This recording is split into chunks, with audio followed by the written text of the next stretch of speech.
Hey comic book enthusiasts, today we're going to go over a 64-page special of Batman, Vengeance of Bane, released in January of 1993 and published by DC. Written by Bane's own co-creator and longtime writer of the Caped Crusader himself, Chuck Dixon.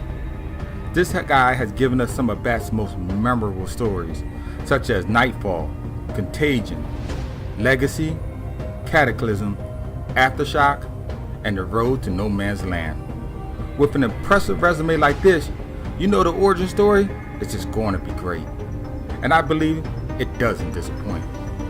This is the paramount issue, showing the origin of one of Batman's most deadliest enemies. So let's jump right in, shall we? Having drawn encouragement from the revolution in Cuba, the Caribbean Republic noticed Santa Prisca enacts a coup against his own tyrannical dictators. But it proves not to go as well. Many are killed, and even more taken as political prisoners into Pinadora, the hard stone. But not all who entered took place in the revolution. Some, in fact, weren't even born. For the crime of treason, a pregnant woman enters an old monk-created monastery, recently renovated into a prison, until her child is born, with only one hope in mind, that the child be born a girl. You see, the old law dictates that only a male-born child can serve the sentence of the father. And so, as luck would have it, the child was born a boy. Here, when he is barely more than a toddler, the boy sees things that a child should never see. His only protection to the horrible actions of killers and murderers is his mother. But soon, too, that shield is lifted. Even though secluded in protected quarters of the prison, the mother was unable to bear the dread of license imprisonment. Slowly, accepting the dread of the situation, she begins to wither and die like a flower without the sun's ray, leaving the boy at the tender age of 6 to serve the rest of his life sentence in general population, along with men who are serving time for less valiant deeds than his father. Here he starts the manifestation of the man he would become someday, forced into an environment of survival of the most brutal. After a near-death experience, the boy falls into a deep coma, where he sees a vision of a bat, an incarnation of his own fears. Conquering it means that he will become unstoppable.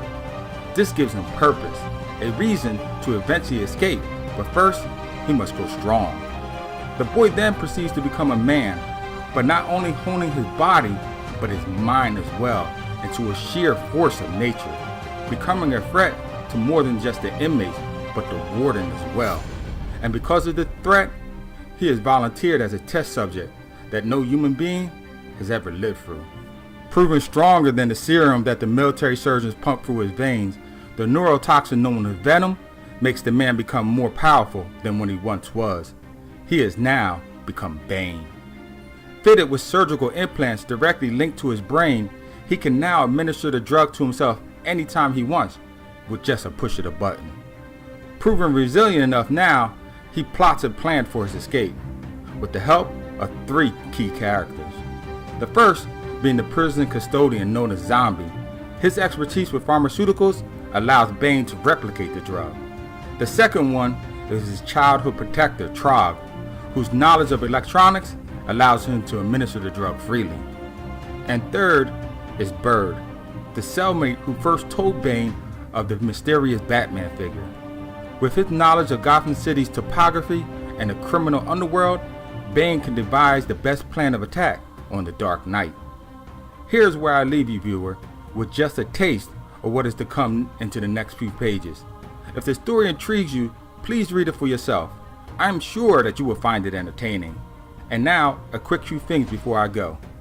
I noticed that the story never told you the name of the child, and who exactly was his father. I found that very interesting, leaving more to reveal in future stories. Also, you don't get a date of when the story starts, but if you are a follower of history, you can guess. Probably somewhere around the 1960s, early 1960s, because the Cuban Revolution with Fidel Castro has recently taken place.